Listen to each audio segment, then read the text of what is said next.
Yeah, they tune in, it's the Dude Bash rolling deep. Mic check like that, fine, let's hit a beat. Voices flowing like the river, knowledge on the spree.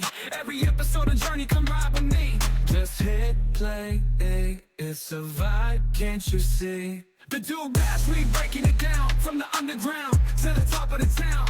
Life's effects, intertwined, wearing the crown. Podcast kings and queens, we wearing the gown.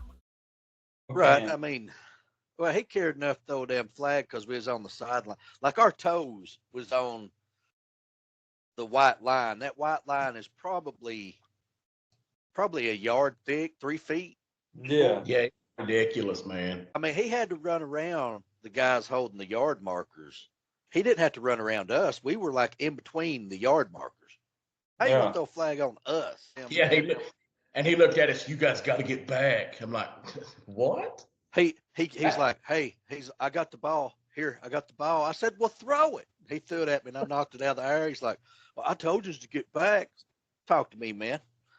Yeah, you wouldn't talk back to me. Get on. You got to explain it to me. I don't understand. You know, when I coached baseball there for like 1 year, it was terrible, man. The umpires were terrible. The parents were terrible. I said I would never do it again.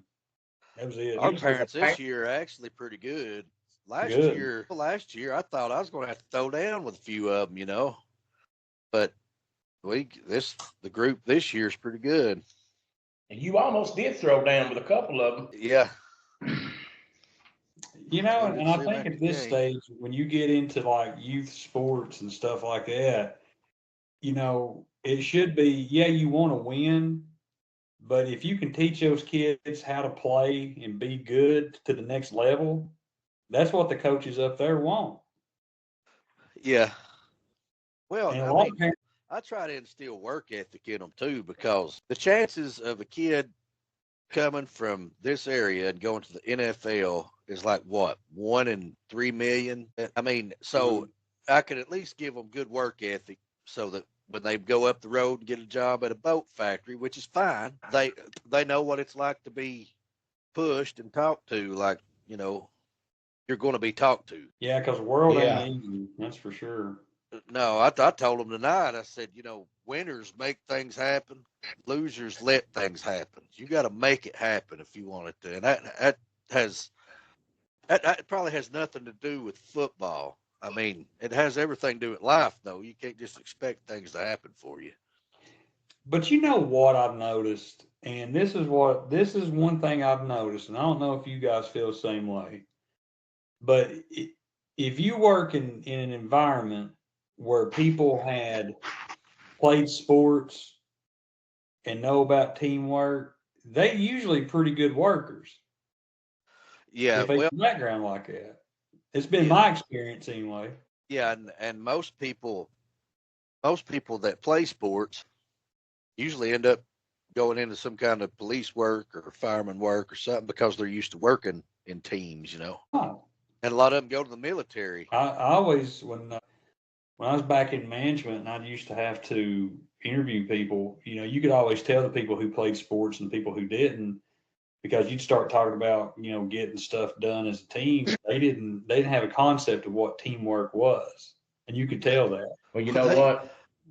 They was over there in the huddle, like we had the ball and it was like, we had like 1:50 to go and we'd call a timeout or something. They come over and it's like, man, that number 43's fast. The kid's like, man, that guy's there. This other one's like, yeah, and this guy, he's real. I said, why is everybody talking to me about how good this team is? They suck. You're just letting them do what you want. I said, ask him for his autograph after the game, but right now you're going to have to earn, you know, he ain't over on the sidelines talking about how good you are. No. Why y'all building these punks up? Yeah, they came out there looking like a high school team. Our boys was all intimidated, but then when they got out there and realized, hey, you know what? They're just human beings like we are. I was proud of our boys. They stood up and played ball tonight, man. And we've got a really good team. We've got a really good team. They just don't have any self-confidence. Yeah. Even our best players, some of them, when they get down on themselves, man, it's quicksand in. You can't get out of it. Well, you know, one of them's sick before every game. He's got nerves so much he makes himself sick before every game, you know. Yeah, he was throwing up today. That first big hit though, knock them butterflies out. I meant to tell you, Grayson, when he stuck at number 5 there toward the end, hit him real hard and laid him out. They called Grayson knew one of the boys over there, and they took him to the hospital and broke his ribs. Well, that's what Grayson said. He said, I'm pretty sure I broke a couple of his ribs. Yeah. What was bad, man, is at halftime we was down 6-12, right? And they scored right before halftime. It was bull crap. And so we got an interception. We tied it up, right? Or did we go ahead on that interception? We tied it up at that interception. It was a pick six. Yeah. And then we went ahead, and anyhow, come to the end of the game, we was up, right? And we was going to win. And we had like 1:20 to go or something. I can't forget what it was. And I told Travis, I think it was 53 seconds. Yeah, it was something like that. And I told Travis, I said, hey, just take a knee. We don't want to risk run the ball, fumble or whatever. So we took a knee and some clocks running, but we had to take one more knee because there was still time on the clock, And right as we went to take a knee, that other team called a timeout. And I said, really? There's like 8 seconds to go. I said, you going to call a timeout? I told Travis, I said, just go ahead. I said, run one.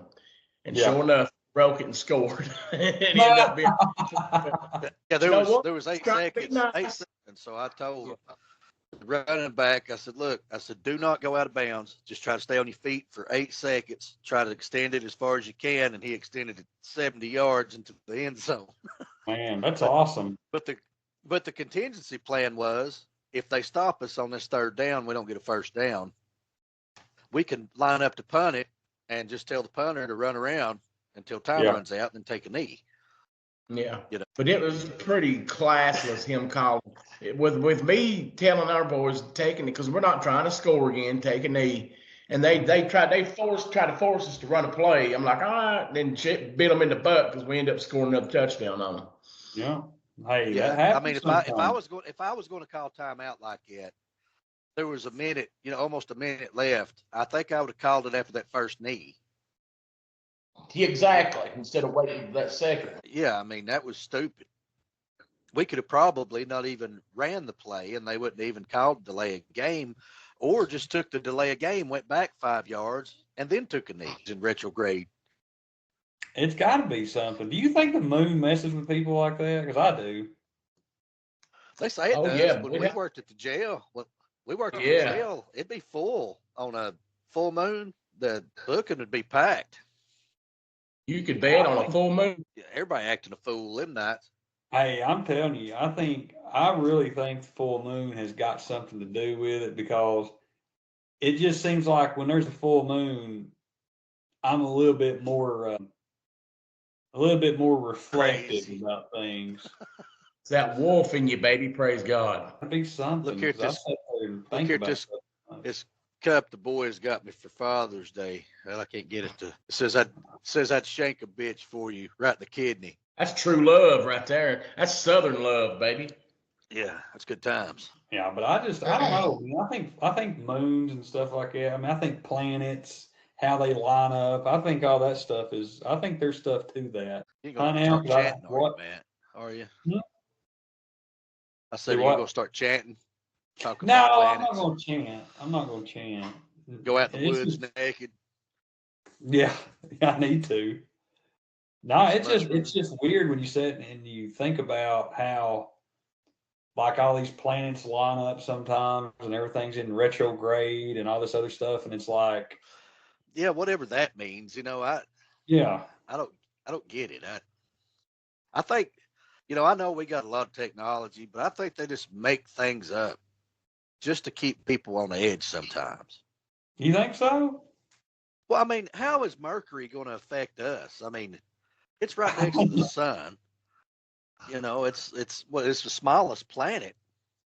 Yeah, but how does the moon affect us, though? It's the same thing. Well, but it's 100,000 miles away. Mercury is way out there. Right.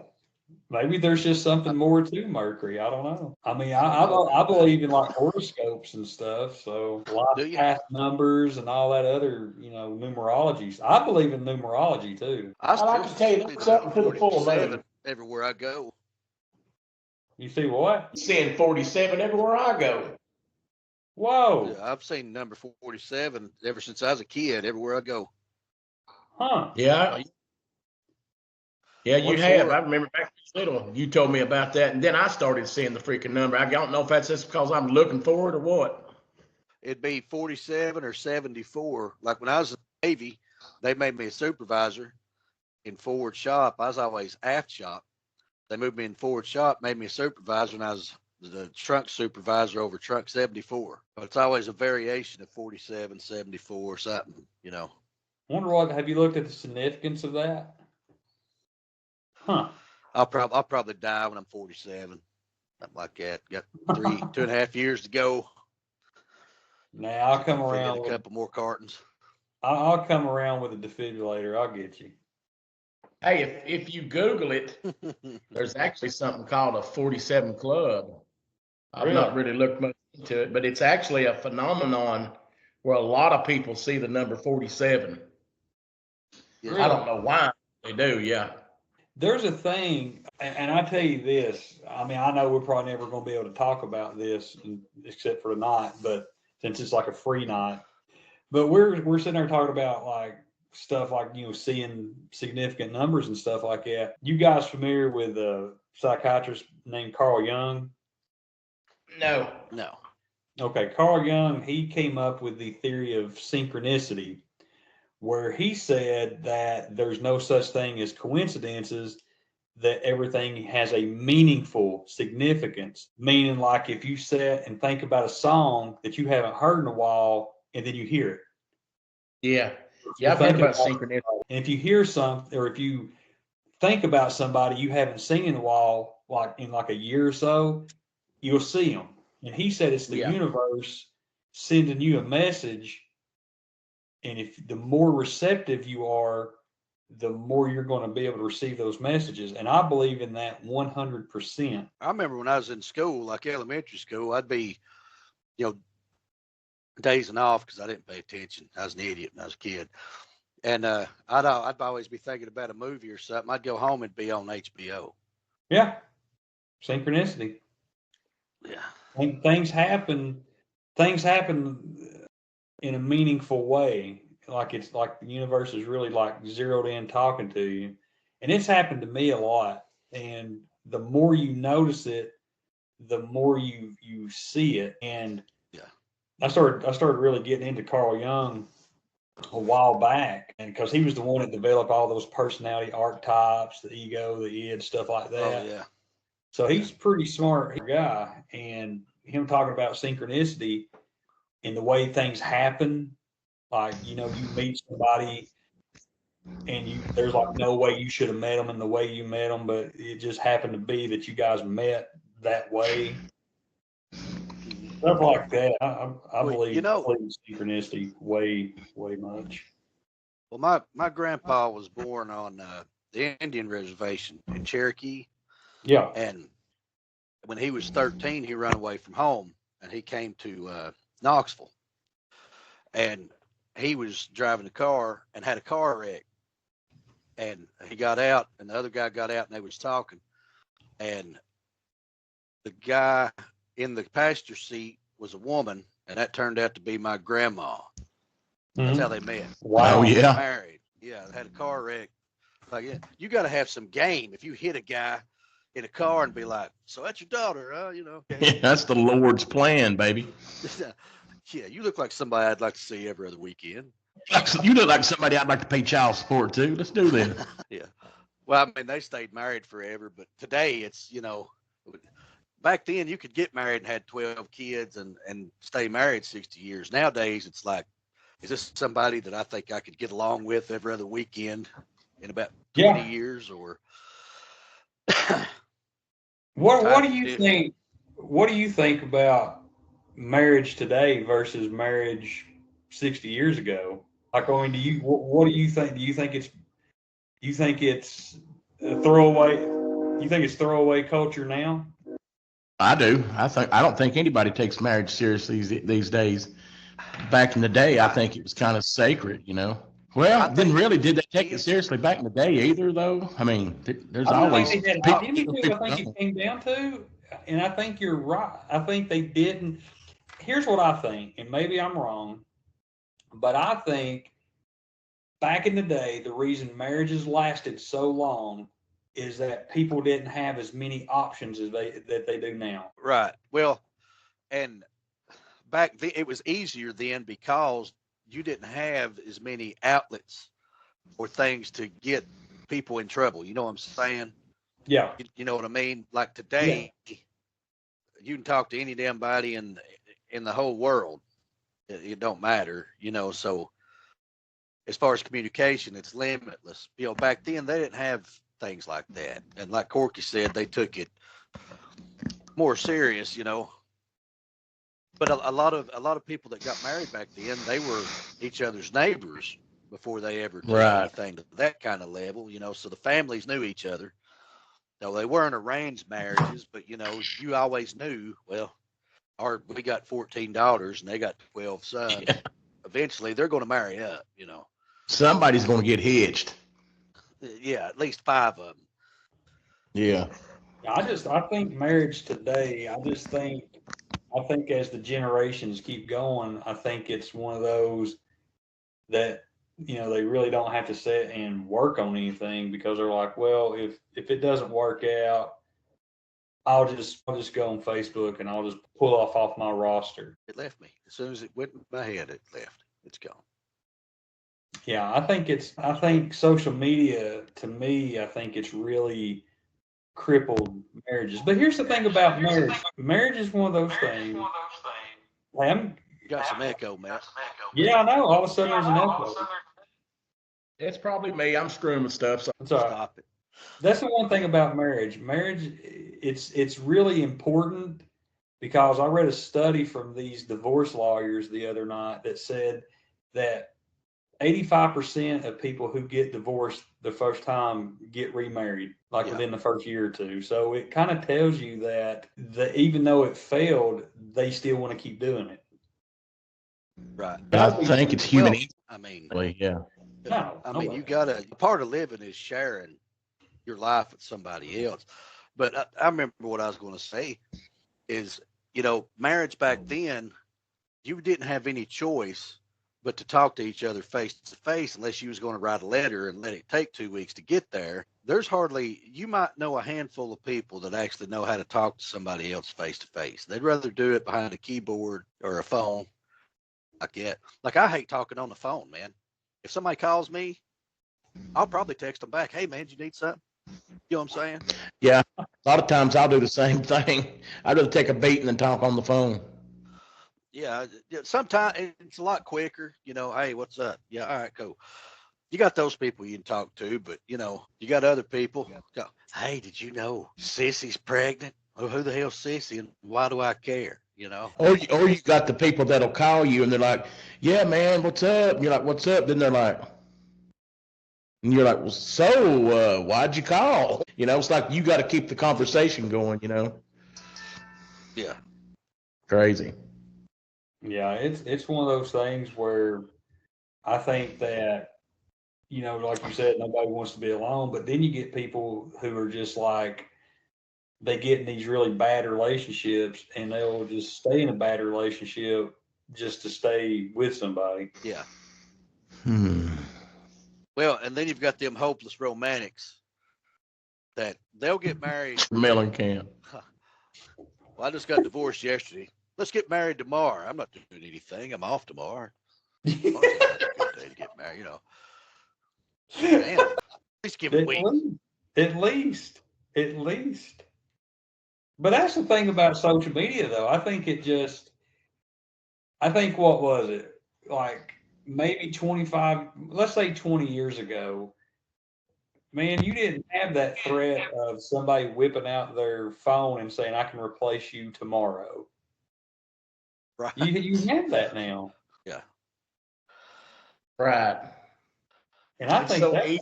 sucks. Well, it's just so easy to find somebody else these days. Like, all you got to do is like log on to something and boom, you're there. It's just right at your fingertips, you know? It's made it easy. Well, back in the day, you had to write somebody a note, write them a song, make them a mixtape or something and give to them, you know? But you don't have to do that these days.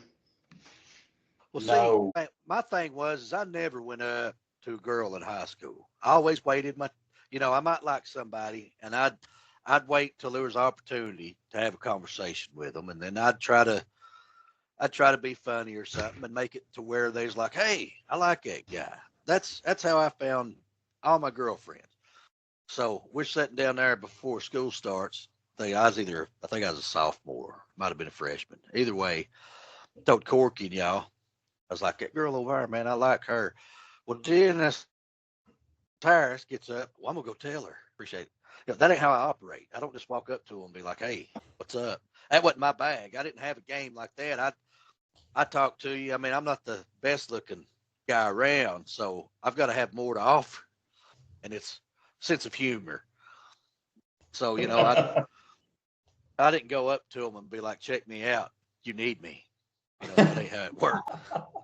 So needless to say, I never got to go out with that girl. Thanks to I think it's just, if you think about this, if we had social media back when we were in high school, I think it would have been bad.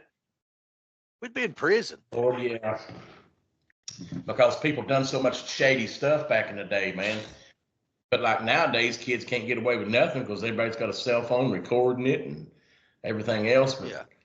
my God, could you imagine the scandals that probably would have went down if people would have had a camera and a phone in their pocket back when we was in school, man? It's crazy. Well, I'm all over Ancestry. I look up all that stuff, and I did Ancestry DNA. Well, I got a thing, and it tells you, hey, you got a new match or whatever, third to fourth cousins. So I get an email from this guy, and he's like, hey, he said, I don't, we've got completely different last names. He said, I'm not related to anybody with your last name. Like, how does it come up like that? I was like, well, I don't know. I said, it's, genetics don't lie. He's like, well, my grandma, my grandpa said you come from, it branched off from this grandmother and, went into that side of your family and this and that. And I don't understand how that could be. I said, well, man, I said, you know how people get on Facebook today and cheat, right? He's like, yeah. I said, well, they didn't have Facebook back then. They had to do it face to face. I said, it's just, humans are going to be humans. They've always done what we do today. They just had to go about it a different way. Yeah. Than people do now. It's just easier to do it. But he acted like I smacked. He acted like I smacked his grandma in the face. Well, I can't believe you'd say that. I said, well, how else would you explain it? I mean, do you think? I mean, getting into a relationship these days with the way social media is, I mean, it's like treacherous water, man. Because you don't know what you're going to get. You don't know if you're going to get bit by a shark or you're going to be able to swim. Well, no, at the end of the day, man, it's just so easy to cheat. It's just so easy to cheat, man, It really is. That's You don't have to go out anymore to do it. No, you don't. That's why I don't go to the ocean. I don't got to worry about having to swim. Sharks getting me. I watch reels on Facebook, and that's it. I watch YouTube. I do some fantasy football. Yeah, I mean, I try to find the stupidest, funniest memes I possibly can and watch reels. That's all. But then but do you think social media is geared toward more women or men? Golly, bum, that's a good question. I think it probably started out toward women. Shoot, everybody does it nowadays, man. Yeah, I'd have to agree with the women thing too. I really believe it. I think it's 50-50 because here's the thing. Here's the thing. All right. A guy can walk in to any bar, okay? And you might be God's gift to men. But if those women don't want it tonight, you ain't getting it. But you take the ugliest woman you've ever seen walk into a bar, she's getting laid if she wants to. Yes. So that's what I'm saying is it's, they say, oh, it's a man's world. No, it ain't. No. It's a woman's world. Women control the relationships. Women dictate, because if Corky, if your wife walked in today and said, hey, I'm done, I'm divorcing you, what are you going to do about it? You know, Please. make some lasagna Well, before you here's go. yeah. Here's how, like, when I was in a band and we played out, here's how we tried, or here's how we got people to show up. We geared our music and I geared my jokes toward women so that they would tell their buddies and they would all show up. If the women show up to hear you play, the men will follow. Right. And that's how we kept such a big crowd. It wasn't that, hey, these guys, they love how we sound and all that. No, we're basically playing the same stuff, maybe a little different than all the other bands in this area and everywhere else. All right, because there's only so much you can play. You can't go in there and play Slipknot and expect people to, come out. Right. So, people be crawling out the damn windows. So you got to play something that the women like and that they'll dance to some of the songs. And then, those women, hey, we had a good time. Let's tell our friends. They bring their friends. Well, the guys that were there are going to tell their buddies, hey, every time these guys play, the place is packed with women. All right, well, let's go. And then those guys will buy all the beer that they have in there for those women.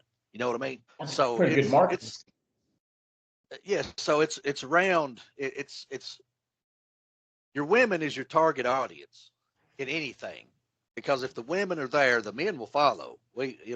That's how nature is. Mm-hmm.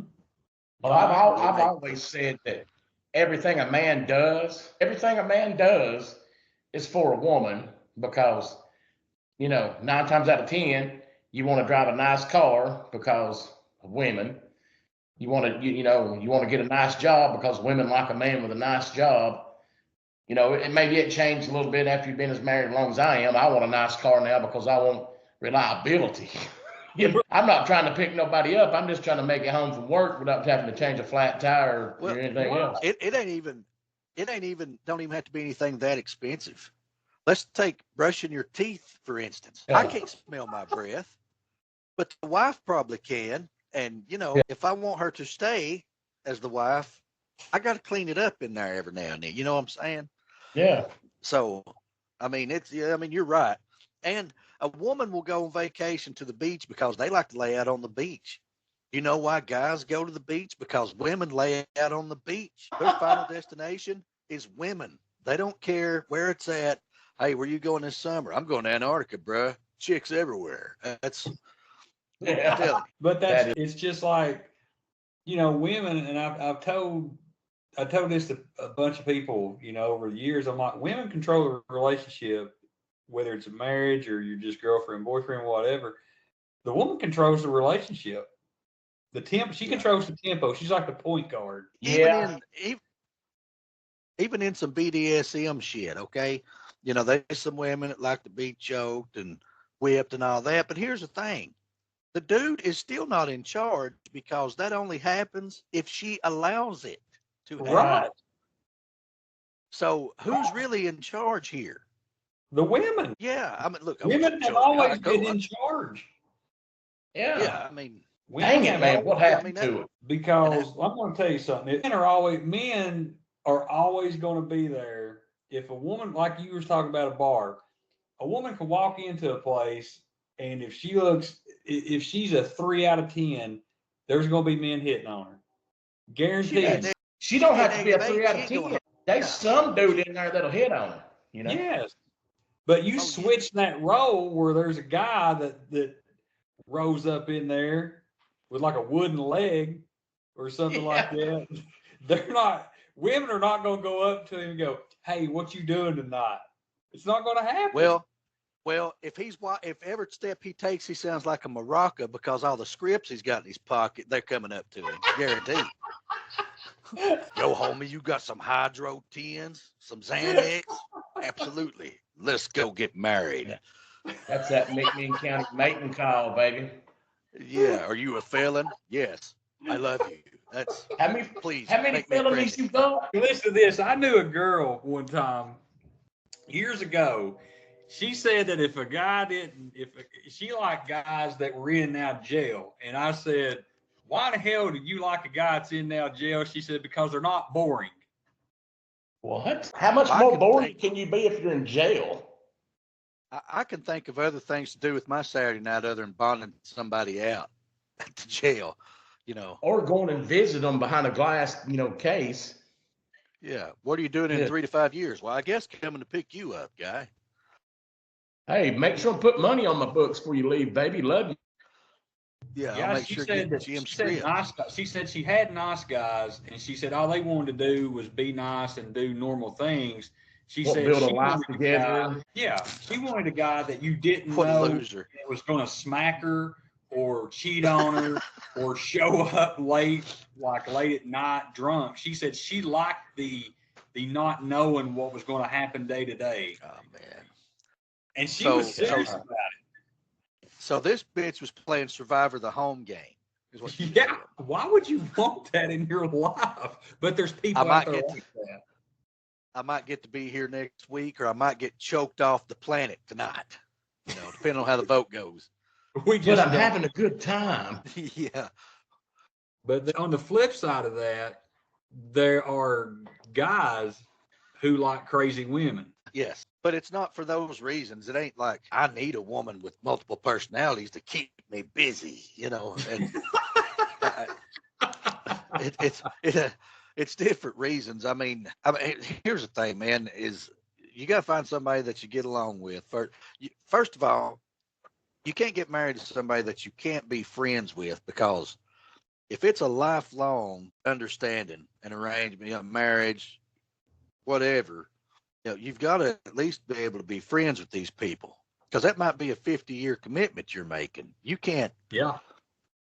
Who's going to argue for 50 years? You know what I'm saying? I mean, now all friends have arguments, but you don't stab each other. I mean, No. Yeah, no doubt. I've got best friends that I've argued with my whole life, but I still ain't stabbed any of them. No. Not yet, anyhow. Yeah. I mean, like, you will never see Corky anywhere without Alicia.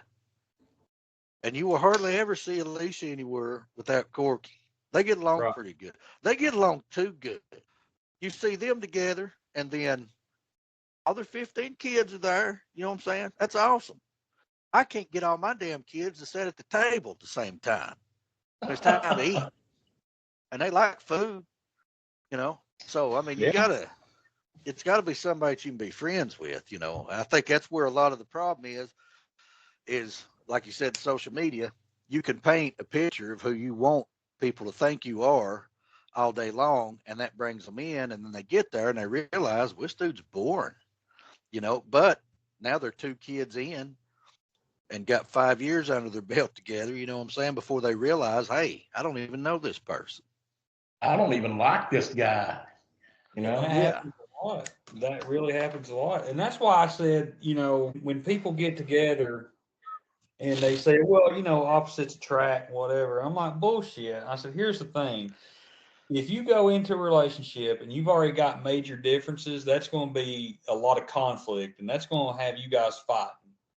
So you're better off Yeah. waiting to find somebody that you're about 99.9% compatible with, because 98, 95% is going to probably be the things that tear you apart. Yeah. I mean, like, my ex-wife, we knew each other 4 months and got married. You know what I'm saying? Now, the shelf life on that is about 6 years tops. We made it 6 years. Yeah. But we didn't know each other. I mean, we got married in October. In January, now in between January and in October, I had to go out to sea a couple times. Well, in January, I was gone for 10 months.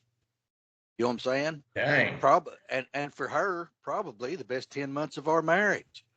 And then, I got out of the Navy 2 months later, and we moved to Tennessee.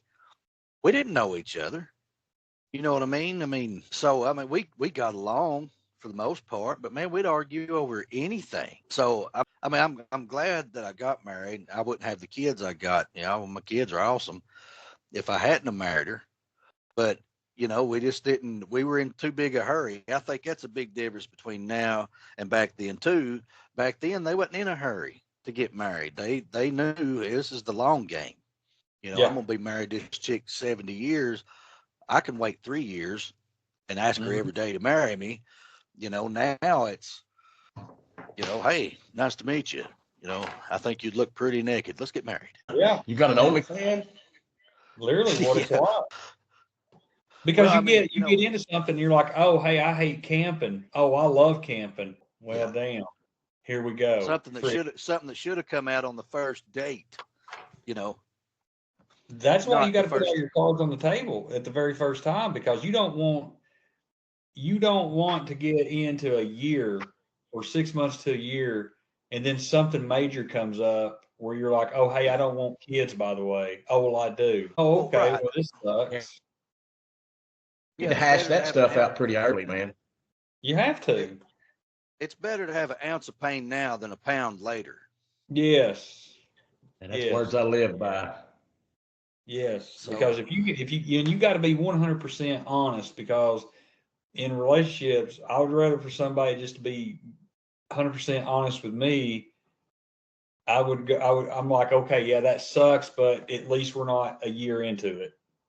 And Well, feel this way. look, and see, I don't understand why people first going into it ain't completely open and honest. You ain't got nothing to lose right then at that point. You're not invested. You don't have You anything. don't.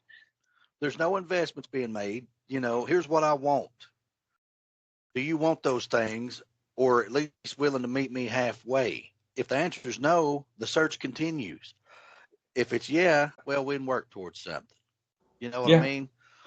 But people want to wait and get you hooked in before they tell you any kind of, what they really want. Well, Nobody's really asked me what I want.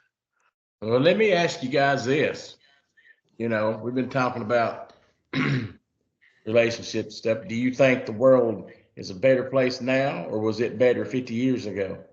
I mean, I guess in some aspects, I mean, if you look at like medical technology and all that other stuff, yeah, I mean, it's better. But as far as like with relationships, is that what you're talking about? Anything. I mean, anything. I think society today is a lot more throwaway because we don't value each other anymore. Yeah. Well, I think it's like he said, it's according to the point of view, because I would much rather be a kid now and have access to all the technology and everything that I wanted to know. But if it was back, if we had that same thing in the 80s and 90s, the early 90s, you know what I'm saying? Mhm. If we had the same things that they have now, that'd be great. But the good thing about back then is the news actually had to be held accountable. They couldn't just come out and be scaremongers, keep everybody afraid, and you know what I'm saying? And now, today there's no accountability. It's who gets the news first. It ain't if it's the truth or if it's right. It's who gets to break this first. Yeah. So as far as that point of view, back then was better. But all the technology and all that stuff, yeah, I think they both have their ups and downs. Yeah. I think there were more value. We were more, what's the word I'm looking for? Self-reliant. Yeah. I mean, because if you wanted to look something up, you want to go look through the Dewey Decimal System to find the book. Bust that Encyclopedia Britannica, That's what makes our generation so smart, is because we know how to look for stuff. Like if we go online to research it, we already know how to dig, because that's what we had to do back in the books, back in the old days. Yeah, if you told a kid now, go look up the Dewey Decimal System, they'd be like, man, I looked all over the library for a dork named Dewey. I still ain't found him. Yeah, no doubt. To look up something back in the day, you had to dig out your Encyclopedia Britannicas and just hope that it would be in there, because if it wasn't in there, you was just out of luck, man. You were. God, you were. Remember, we'd have to go up to the library and do book reports, and you'd have to go out and actually find the books that you were doing the book report on. And that was, that's what we knew. I mean, now it's at your fingertips. And I'm like, yeah, I love technology today. It's great. It's just freaking awesome. And Travis But the is right. only, but That kind of technology back then, hell, we'd have been unstoppable. but the reason We'd have blew the why world we're up. Yeah, but the we reason would. why we're able to find things on the internet like we are is because we knew how to look for it and how to search for things without the internet. Yeah, Right.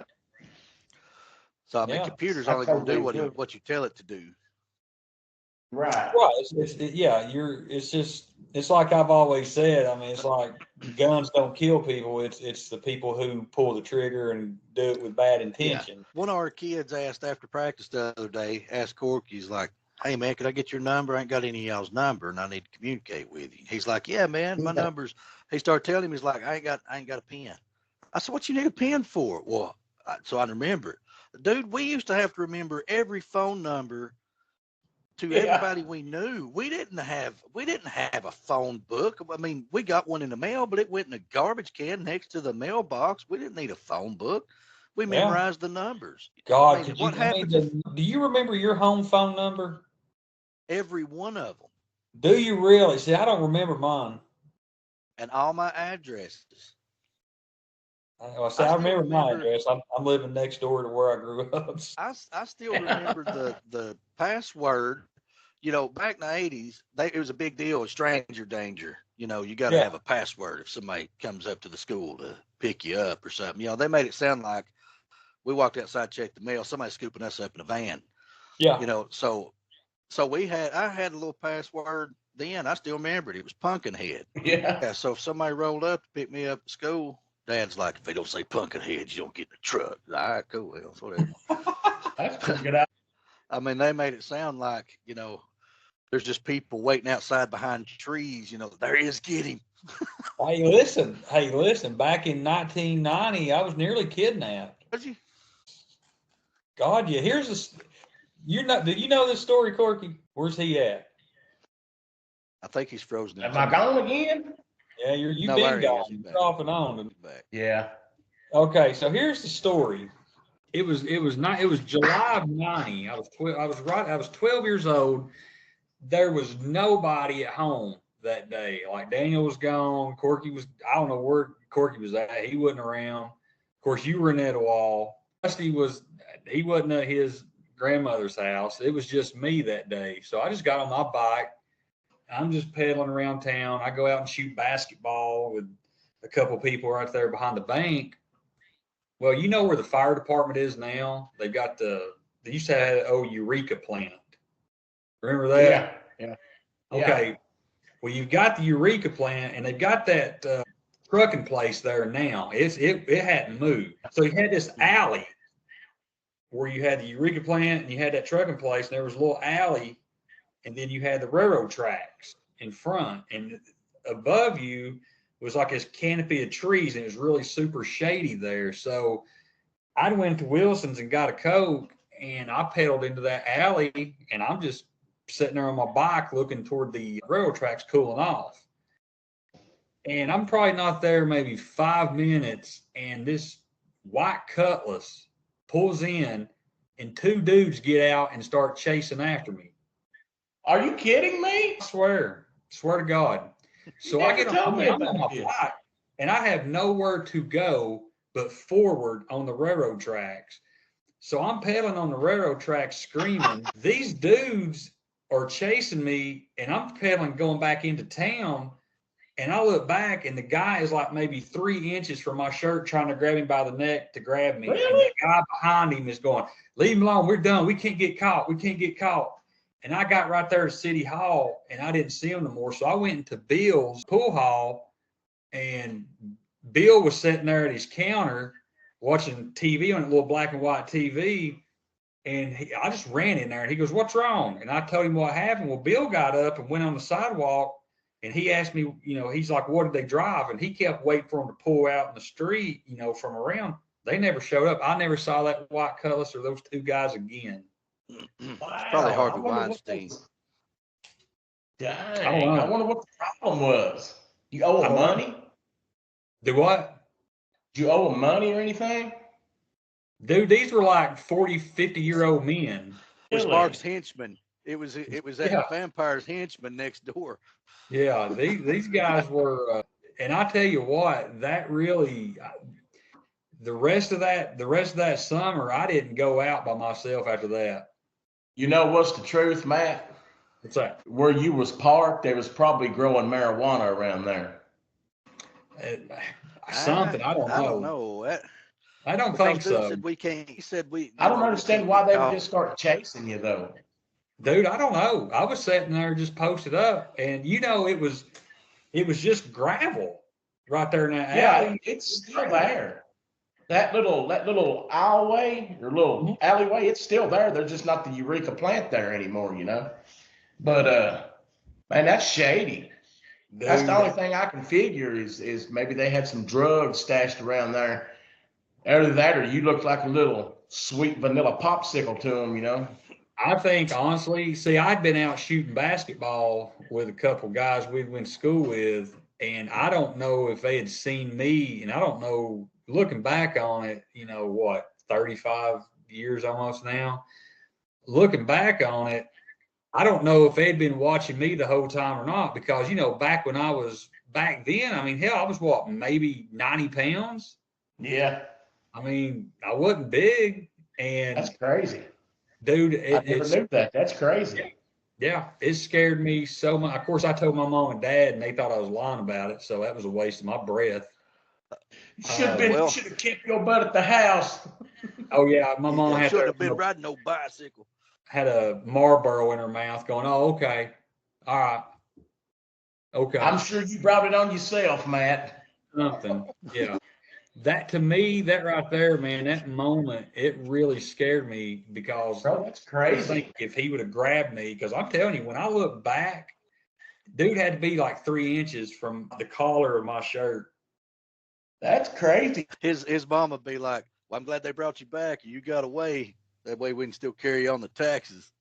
Yeah, yeah, yeah. We still Hey, people act like and shit and like that didn't happen back then, man, but it did. I mean, kids were getting kidnapped then because think about this. yeah. How many times did we all go out and like just roam around for like 10, Oh 15 God. a day without anybody knowing Dude, where we were Every at? day. dude, I would leave in the morning and not come back till it was dark. That's what I'm Yeah, saying. The world's always been crap. This yeah, stuff's always been on. He can hear about it now because there's an outlet to get this information to you quickly. I think there's always been stuff going on. The world's always been a freaking dumpster fire. It's just Well, now you can hear about it more. yeah, well, yeah. well, I was always in Etowah, and I always rode my bicycle around. And me and my buddy Mike, who's in prison now, but this was about 1990, 1991. And we was always riding our bicycles up 8th Street, 9th Street, 8th Street ball field. That's where Barry's was. We bought our cigarettes. And so I was 10 or 11. And then 9th Street is where all our buddies we went to school with lived. And one day there was a green Gremlin car. I mean, so it was a 70s model. Anyway, he started chasing us down the road in his car. And God. so we'd get away from him. Well, hell, every day for like a month, we'd see this guy and he'd start chasing us through town. Well, then it would be I would see him maybe once a week or something. Hell, we thought it was fun. We tried to get away. Well, this one time I was coming back from 9th Street and I was by myself on a bicycle and I was going up Washington Avenue up through there. Well, that son bitch got behind me in that green car. And so I'm cutting through yards. I couldn't get away from him. Like everywhere I went, there he was. And he'd followed me. He didn't just stay on 8th or 9th Street this time. He followed me all the way up to 4th Street. And his car was God. like his bumper was about to hit my tire. Well, I jumped off the bike and just went up to the first house, run up the first house, started beating on that door. The old woman come to the door and she said, "What is it?" And this dude was out of his car. He was probably 20, was out of his car up on the steps. He said, "I'm going to get you," and got back in his car and left. And I rode my bicycle. I never told my parents about that. And I didn't ever God. told my brother, Johnny, about it. And he said, "I think I know who that is." And I never saw the car again, nothing, but I never did tell mom and dad. That's crazy. So I don't I know know. if he just wanted to run us over or didn't like the way we looked or what, but But see, shit like that makes you think though, when stuff like that happened to you and stuff like that happened to me, like what the hell is it about me that made you want to do that? Yeah, That's I crazy, don't, I Matt, don't. because you don't know how many times I used to ride my bike up through there, Yeah. and that never happened to me. So I wonder who that was. I've Yeah, never, and I couldn't tell you, I couldn't describe them to you at all. I mean, I just know they were older, and I knew when they slung into that car, when they pulled into that alley, they weren't driving like 5 mile an hour. I mean, they ran in there with that car, and they slid the brakes, and there was dust that had just flew all over the place. And when they got out, dude, I knew it was over. I didn't have nowhere else to go. Matt, you know that train that was coming by your house a while ago? Yeah. It's at my house now. That is awesome. But stuff like uh, that, like you were saying, the world's always been bad. You're just hearing about it now. Yeah, yeah. definitely. You don't have to rely on milk cartons anymore. No, Oh, you don't see that anymore. You thought about that? You don't see missing because they still Well, missing kids, man. Put them on a yeah, milk right. carton. Give us something to Yeah, read well, with cereal. when I'm trying to fish the toy out of the box, they don't even do that no more, Luke. And it all goes back to we don't get the free 20-ounce drinks no more, man. You no, we know? don't. Yeah, Coke probably don't know how many people's lives got saved because they was blessed with some nourishment, man, one day. Travis has That's got a probably why great those story. dudes. That's probably why those do what? dudes were chasing Matt, man. They needed something to drink. Shit, I didn't have no more money. All I had was a I can hear his drink. check. Oh But man. I sit and think about it though. No shit. I sit and think about it. And even as a 46-year-old man, sometimes I'll just be laying in bed and I'll think about that. And I'm like, man, what would What would have happened? I might be dead, That's correct. What would have Yeah, happened if that dude would have grabbed a hold of my jacket like that or whatever? Dude, I'm telling you, That's crazy. and when you're on those railroad ties, and I mean, you're just bobbing up and down. Yeah, you can go fast, If I'd have slipped on the pedal or if I'd have fell, I would have been, there's no telling what could have happened. No Yeah, telling. man, that's scary if you think about it. It's That's yeah. scary. scary. It scared the hell out of me. And, it's just one of those things. Never really was by myself because, one of you guys were always with me. But that day, nobody was home. You know that park Well, right up the road from that. There used to be this little park beside that big white house going toward the gas Yeah. station up there. Yeah.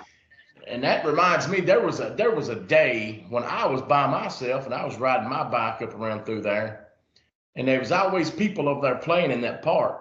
Yeah. Well, one day, there's a little road beside that park, and you could ride by it and just kind of look over at the park, but you wasn't at the park. You could just see who was there. You was kind of up on a bank, and I Yeah. was, sitting there, watching the people that's at the park, because none of my friends was, out doing anything. So I was kind of wishing I had more friends.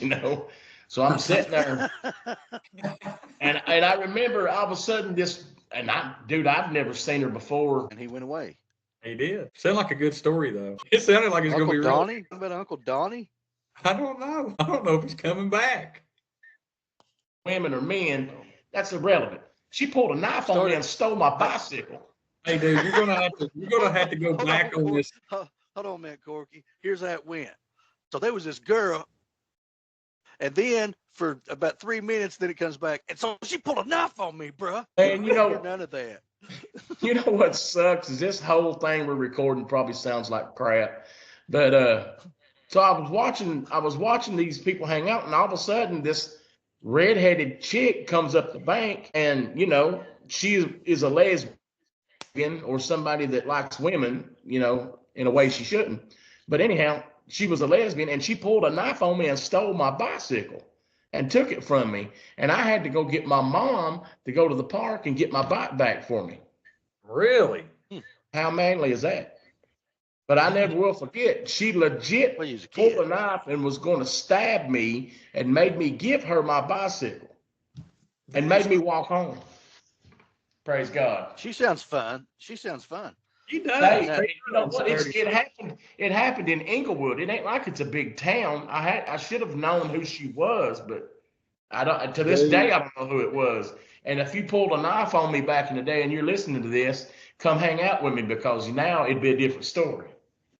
I'll say you that. still stab me, but I ain't got a bicycle. I ain't got a bicycle this time. Hey, I'm telling you, when you run into stuff, when you get in, when you're young and stuff like that happens, to us, it messes with you a little bit. Yeah, It, well, it, like you said, I didn't go out that summer. I stayed at the house. Man, it never slowed me down after that dude chased me down. I was still walking to the city pool every day in the summer. yeah. It never occurred to me like, hey, he'll come back. I just, part of living. And see, I had a bicycle, but I never rode it to the pool because people steal your bicycle up there. Yeah. So I always walked from Athens Pike to the city pool, and they opened at 11, and I'd stay till 5, and then and I did that. When football season started, then I'd have to go home, get my pads, and then come back to practice, which was right beside the damn pool. Right. I mean, it never occurred to me, hey, that guy can run me over on the way to the damn pool.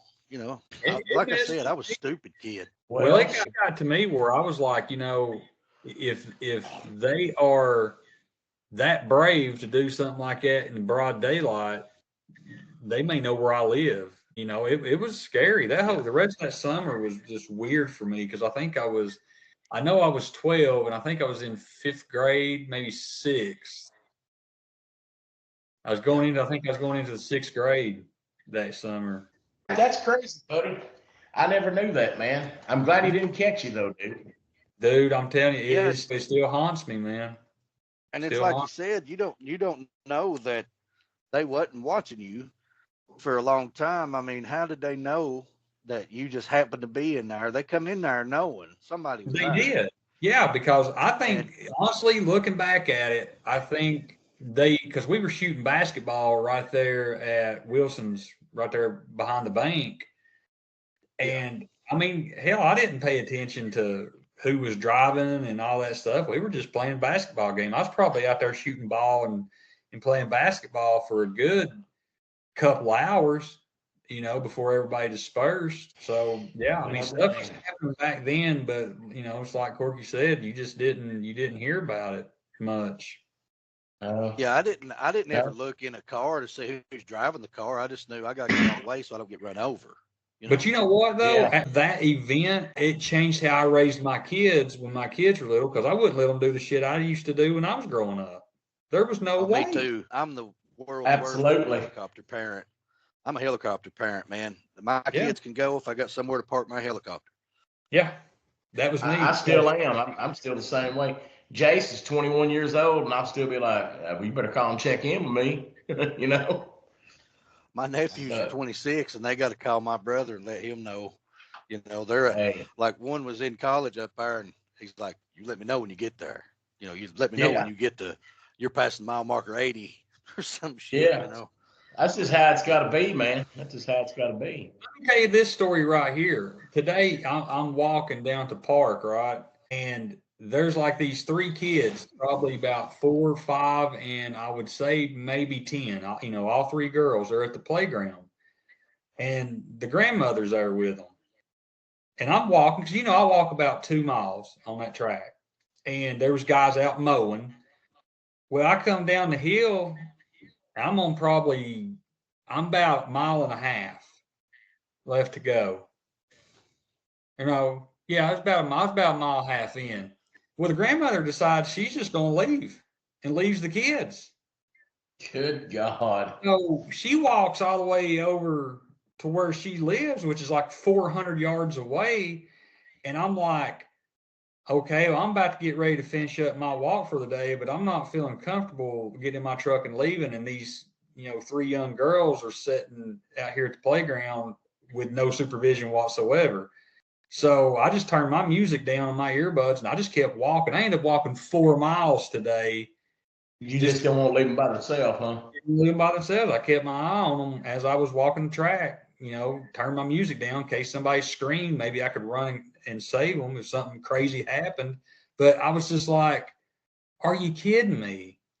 So after about the 4th mile, the oldest one gathered up the 2 little ones and they left. And I was like, I'll, watched them leave. And I was like, all right, they're wherever they're going, they're safe. I'm going to go ahead and go. But why would you do that? Cause people don't freaking care. Well, she was probably on, walking man. across the street to get her script, man. Exactly. I was like, this day and age, man, you're leaving 3 unattended children. You asking for trouble. You are asking for trouble. And I was like, I didn't feel comfortable leaving. You know, I just did not feel comfortable leaving because of something that would have made me feel like it was my fault. Right. And it shouldn't, because people ought to be responsible enough to take care of their own kids or grandkids or whatever. Yeah, I agree with that. You're so tired that if they had screamed, you couldn't have helped them. Hell no. All my energy was already run out on the track. I'm about to sit here and fall asleep on y'all. I'm pressing on 24 hours straight right now. So All right, get off here. let's say bye, and we'll see you again next week. How's that sound, y'all? Good to me. Yeah, man. All right, man. See y'all. Yeah, they tuned in, it's the dude bash rolling deep. Mic check like that, fine, let's hit a beat. Voices flowing like the river, knowledge on the spree. Every episode of Journey, come ride with me. Just hit play, it's a vibe, can't you see? The dude bash, we breaking it down from the underground to the top.